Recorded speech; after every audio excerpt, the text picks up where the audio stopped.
사랑하는 성도 여러분, 반갑습니다. 새로운 주간, 새로운 달이 시작이 됩니다. 오늘도 주님의 은혜가 함께 하심을 믿습니다. 부활의 주님이 우리와 함께 하십니다. 우리와 함께 하시는 주님을 찬양합니다. 기도합시다. 하나님, 어느덧 새로운 달을 맞이하였습니다. 코로나 여파로 어떻게 시간이 흘러갔는지 그렇게 시간을 빼앗긴 것처럼 보낸 지난 수개월입니다. 하지만 이 시간이 저희들에게는 더욱더 하나님께로 나아가고 말씀을 붙잡고 또 기도하는 은혜의 시간이었습니다. 감사드립니다. 오늘도 주님 앞에 서서 주님의 음성을 기다리는 저희들의 심령을 주님의 생명의 말씀으로 채워 주시옵소서. 예수님 이름으로 기도합니다. 아멘. 네, 우리 11월부터는 우리 역대하를 보게 되는데요. 오늘은 원래는 이제 역대하 2장입니다. 어제 1장이고 오늘 2장인데, 그냥 2장부터 시작하기도 그렇고 해서 오늘은 제가 1, 2장 전체를 보겠는데요. 분량이 좀 많아요. 그래서 내용이 어떤 내용인지 좀 우리가 느낄 수 있을 정도로만 몇 구절을 제가 이렇게 읽고 말씀을 보도록 하겠습니다. 역대하 1장 1절입니다. 다윗의 아들 솔로몬의 왕위가 견고하여 가며 그의 하나님 여호와께서 그와 함께 하사 심히 창대하게 하시니라. 솔로몬이 온 이스라엘의 천부장 백부장들과 재판관들과 이스라엘 방백들과 족장들에게 명령하여 온 회중과 함께 기브온 산당으로 갔으니 하나님의 회막 곧 여호와의 종 모세가 광야에서 지은 것이 거기 있음이라. 그날 밤 하나님이 솔로몬에게 나타나 그에게 이르시되 내가 네게 무엇을 주랴 너는 구하라 하시니 여호와여 원하건대 주는 내 아버지 다윗에게 허락하신 것을 이제 굳게 하옵소서. 주께서 나를 땅에 티끌같이 많은 백성의 왕으로 삼으셨사오니 주는 이제 내게 지혜와 지식을 주사 이 백성 앞에서 출입하게 하옵소서. 이렇게 많은 주의 백성을 누가 등이 재판하리이까? 오직 내가 내게 다스리게 한 내 백성을 재판하기 위하여 지혜와 지식을 구하였으니 그러므로 내가 내게 지혜와 지식을 주고 부와 재물과 영광도 주리니 내 전에 왕들도 이런 일이 없었거니와 내 후에도 이런 일이 없으리라 하시니라. 2장으로 넘어갑니다. 솔로몬이 여호와의 이름을 위하여 성전을 건축하고 자기 왕위를 위하여 궁궐 건축하기를 결심하니라. 솔로몬이 사절을 두로 왕 후람에게 보내어 이르되 당신이 전에 내 아버지 다윗에게 백향목을 보내어 그가 거주하게 하실 궁궐을 건축하게 한 것 같이 내게도 그리하소서. 내가 건축하고자 하는 성전은 크니 우리 하나님은 모든 신들보다 크심이라. 누가 능히 하나님을 위하여 성전을 건축하리요? 하늘과 하늘들의 하늘이라도 주를 용납하지 못하겠거든 내가 누구에게 어찌 등이 그를 위하여 성전을 건축하리요? 그 앞에 분향하여 하려 할 따름이니이다. 이와 같이 나를 위하여 제목을 많이 준비하게 하소서. 내가 건축하려 하는 성전은 크고 화려할 것이니이다. 두로 왕 후람이 솔로몬에게 답장하여 이르되 여호와께서 다 자기 백성을 사랑하심으로 당신을 세워 그들의 왕을 삼으셨도다. 명철과 총명을 주시사 능히 여호와를 위하여 성전을 건축하고 자기 왕위를 위하여 궁궐을 건축하게 하시도다. 아멘. 제가 한 4분의 1 정도 될까요? 이렇게 짧게 읽었습니다.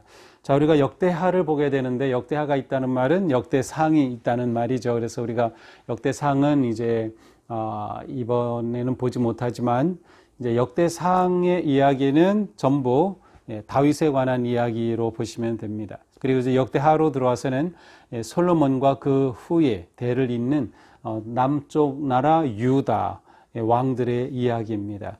우리는 이제 역대기, 역대상하를 생각할 때 사무엘 상하, 그 다음에 열왕기 상하를 통하여서 이스라엘의 모든 역사가 분명하게 기록되어 있는데 이 역대기가 또 추가로 기록되어 있단 말이죠. 그래서 이 역대기는 실제로 사무엘서와 열왕기서에 있는 내용의 한 50% 정도를 그대로 담고 있고 그리고 추가로 50% 정도를 또 담고 있는 그러한 내용으로 구성되어 있습니다. 이 역대기에서 중요한 것은 무엇보다 다윗 왕조가 견고하게 세워지는 곧 하나님의 언약이 성취되는 것이 굉장히 중요한 의미가 있고요. 그리고 성전의 건축과 성전을 통한 이스라엘 백성들의 그러한 그 하나님 예배의 삶으로 나아가는 그러한 견고하게 국가를 세우는 성전 중심의 곧 하나님 중심의 나라를 세워가는 기초가 담겨져 있습니다. 이 외에도 이제 솔로몬 이후의 왕들 중에는 좋은 왕들이 있어서 나라를 개혁하고 신앙을 개혁하는 그러한 내용들이 있고요. 또 이 안에는 여러 왕들의 기도가 있어요. 그래서 기도와 응답이라고 하는 그러한 굉장히 중요한 주제도 담겨져 있습니다. 이 역대기는 누가 기록했는지를 딱 특정하지는 못해요. 하지만 대체로 아마도 에스라가 기록하지 않았을까 하는 추측을 하고 있습니다. 그것은 그 시대적 배경이 똑같고요. 에스라 맨 앞에 1장 앞에 나오는 부분과 역대하 맨 끝에 나오는 부분이 거의 단어가 일치하게 같은 부분이 있고 같은 내용을 담고 있기 때문에 아마도 에스라가 아닐까 하는 그러한 추측을 해보긴 합니다. 이제 이스라엘이 바빌론에 멸망하고 포로가 되었다가 회복이 된 후에 나중에 기록된 책이죠. 그래서 원래 이제 이스라엘 사람들의 그 히브리 성경에서는 이 역대기가 맨 끝에 있는 책으로 이렇게 되어 있어요. 맨 끝에 있다는 것은 어떤 점으로는 성경 전체의 결론으로 이렇게 모아주는 역할을 한다고도 할 수 있고요. 또 이렇게 시기적으로 후대에 기록된 것임을 의미하기도 합니다. 자, 따라서 올해는 이제 역대하를 보면서 솔로몬이 성전을 건축하는 이야기들과 그리고 남유다 왕들의 이야기를 볼 것입니다. 북쪽 나라 이스라엘 왕들의 이야기는 빠져 있습니다. 사건은 기록이 되어 보고가 되지만 이런 그 왕들의 이야기는 역대기에서는 빠져 있어요. 그래서 역대기에서의 초점은 오직 다윗 왕조, 솔로몬으로 이어지는 다윗 왕조와 성전 건축과 그리고 다윗과 솔로몬 그리고 왕들의 굉장히 좋은 점이 부각이 되고요. 다윗과 솔로몬의 그 부족하고 부끄러운 것들은 쏙 뺀 상태로 기록해 놓고 있습니다. 이러한 이제 역대하를 오늘 우리가 보게 됩니다. 자, 1장에서는 우리가 아까 잠깐 보았지만 솔로몬의 그 기도 아주 유명하죠. 하나님께서 내게 무엇을 주랴? 그때 솔로몬이 하나님께 구한 것은 다른 게 아니라 제가 이 백성을 다스려야 하는데 이제 저에게 지혜와 지식을 주옵소서. 이 백성을 누가 재판하겠습니까? 어떻게 리더십을 바르게 발휘할 수 있겠습니까? 하나님께서 이 솔로몬의 이 요구 아니면 이 기도에 하나님이 감동을 받으신 것 같아요. 그래서 내가 내 부귀영화 구하지 않고 그렇게 백성을 잘 다스리고자 하는 지혜를 구하였으니 내가 구하지 아니한 것까지도 너에게 주겠다. 부귀영화를 너에게 주겠다 하시면서 이제 솔로몬에게 이 귀한 약속을 해 주시는 내용이 바로 1장에 나와 있습니다.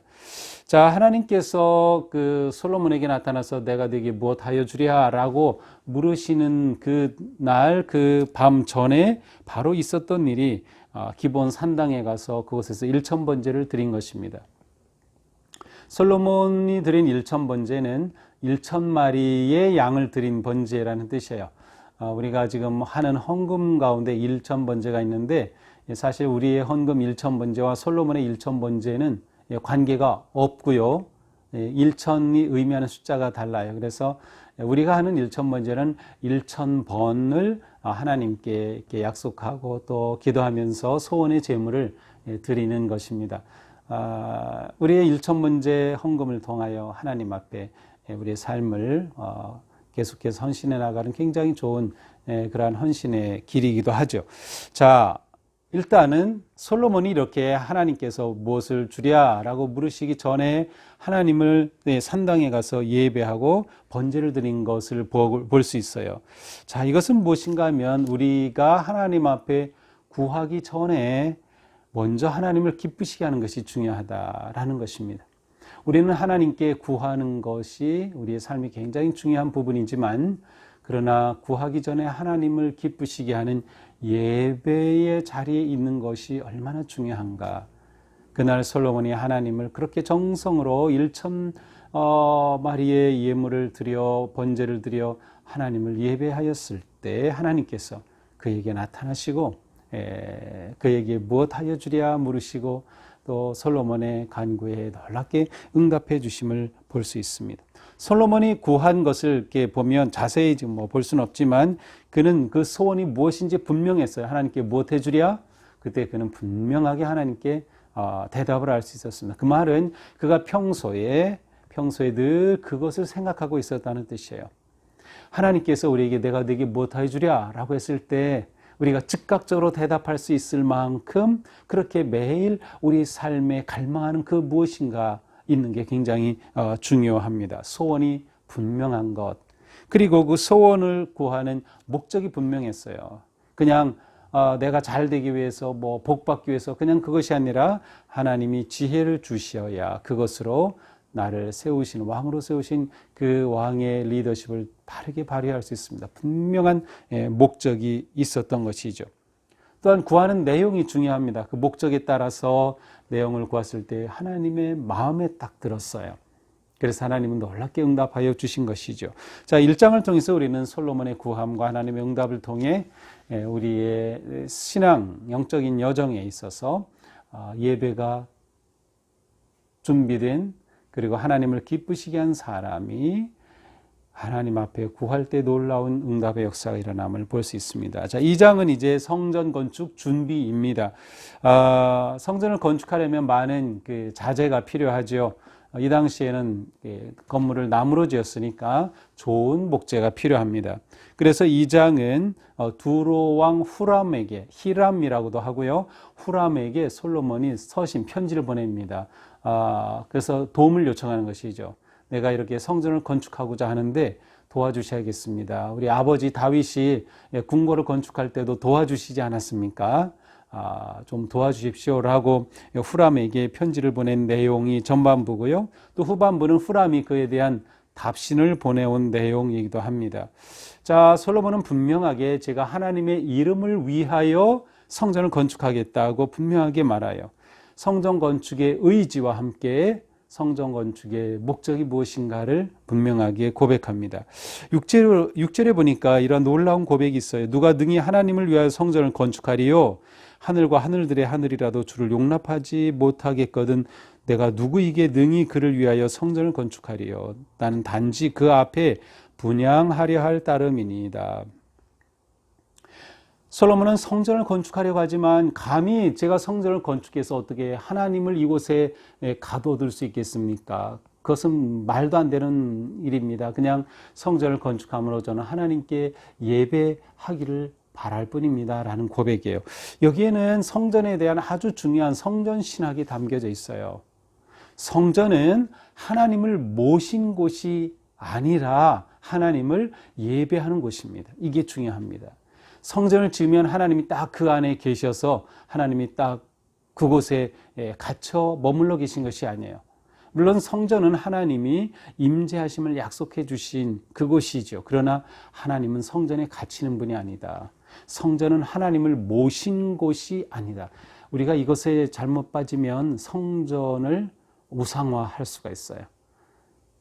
우리가 요즘 온라인으로 예배를 드리게 되고 하는 이런 상황 속에서 성전이 우상화되었던 사람에게는 너무도 힘들 것입니다. 왜냐하면 하나님은 그곳에 계신데 나는 그곳에 갈 수 없으니 하나님을 만날 수 없는 거죠. 그러나 실제로 성전은 하나님을 모신 곳이 아니라 하나님이 임재하시는 곳. 언제 우리가 예배할 때. 그래서 우리가 예배함으로 성전은 성전이 되는 것이죠. 솔로몬은 이와 같은 믿음을 가지고 성전을 건축하려고 합니다. 그러면서 목재 백향목과 8절에 보니까 잣나무, 백단목 이러한 좋은 목재들을 요청하고 뿐만 아니라 이 나무가 아무리 좋은 나무가 있어도 그것을 잘 다룰 줄 알아야 돼요. 그런데 이스라엘은 그러한 기술 있는 기술자가 없었습니다. 그래서 요청을 하죠. 나를 위하여 이런 제목뿐만 아니라 사람을 보내어 주셔서 기술자를 파견해 주셔서 이 성전을 건축하게 해주소서라고 서신을 보내죠. 그러자 후람이 11절 이하 보니까 답장을 보냅니다. 그렇게 요청한 대로 답장을 보내면서 여호와를 송축하는 그러한 글도 쓰고요. 그리고 하나님께서 명철과 총명을 주셔서 이렇게 성전을 건축하게 하시니 참으로 놀랍다고 이렇게 말하면서 재주 있고 총명한 사람들을 보내주겠습니다. 이렇게 약속해 줍니다. 자, 이렇게 해서 오늘 마지막 17, 18절은 성전 건축을 위해 일꾼들을 계수 숫자를 쓴 그 숫자가 나오고요. 이제 내일 본문에서는 성전 건축의 시작에 관계된 그러한 내용들이 또 이제 펼쳐지게 됩니다. 자, 성전을 세우는 이러한 모습, 이것은 이스라엘에게서는 가장 중요한 사업이라고 할까요? 사역이었어요. 성전을 세우는 거. 왜냐하면 바벨론의 포로로 잡혀가면서 성전이 파괴되었죠. 그러나 귀환하면서 스룹바벨 성전이 세워지죠. 근데 이 전에 솔로몬이 세웠던 그 성전은 바로 이스라엘이 세워지기 위한 다윗 왕조가 하나님 안에서 하나님께서 세우시는 견고한 하나님의 백성으로 세워지기 위한 바로 그 신앙의 중심지인 성전을 세우는 것이 매우 중요했죠. 자, 우리에게도 성전 중심의 신앙이 필요합니다. 이 성전 중심의 신앙이라는 것은 건물 중심이란 뜻이 아닙니다. 건물 중심은 우리를 잘못된 길로 이끌어갑니다. 그러나 우리가 진정한 성전 중심, 곧 하나님 중심, 또 우리가 함께 동수교회라고 하는 또 다른 교회 다니시는 분들은 여러분이 출석하시는 그 교회의 그 교회 중심으로 믿음의 삶을 살아갈 때에 바로 그 중심이 되는 곳을 우리는 성전이라고 할 수 있어요. 그것은 곧 하나님 중심의 삶, 하나님 중심의 교회가 된다는 것이죠. 놀랍게도 계시록에 가서 보면 하나님의 우리 안에 계셔서 우리가 거룩한 성소가 된다는 그러한 말씀. 또 사도 바울도 하나님의 영이 우리 안에 계시기 때문에 성령이 계시니 우리가 성전이라는 그러한 놀라운 신앙의 고백이 있죠. 그렇습니다. 성전을 세우는 것은 우리가 공동체가 세워지는 것뿐만 아니라 우리 자신이 세워지는 거죠. 하나님 중심으로 하나님 안에서 우리에게는 예수 그리스도의 그 생명의 복음 위에 우리의 믿음을 견고하게 세워가는 것이죠. 내 삶이 성전, 내 몸이 성전, 우리 가정이, 우리 교회가 진정한 성전으로 세워져야 된다. 그 성전은 하나님 중심이어야 한다. 성전은 협력하여 세우는 거예요. 솔로몬이 혼자 세울 수 없었어요. 아무리 지혜롭다 하더라도 그는 도움이 필요했고 도움을 요청하죠. 하나님은 사람을 통하여 일하시기 때문입니다. 필요한 자원을 공급해야 하고 필요한 인력이 공급돼야 하죠. 우리가 거룩하고 복된 교회로 세워지는 것은 우리 모든 성도들이 기꺼이 자신에게 주신 하나님의 그 자원, 재물과 은사와 능력과 그 모든 것을 들여 헌신하여 협력함으로 거룩하게 세워지게 되는 것입니다.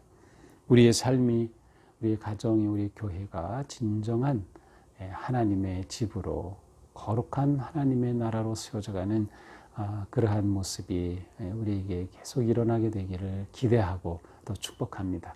오늘 하루도 오늘 말씀 생각하면서 하나님을 기쁘시게 하고 믿음으로 기도할 수 있는 성도, 그리고 하나님 내 안에 계시고 제가 거룩한 성전 되게 하옵소서. 우리 교회가 그렇게 되게 하시고 우리 가족이 그렇게 되게 하시고 또 우리 자녀들이 하나님이 거하시는 그러한 하나님의 거룩한 자녀들로 세워지게 하옵소서.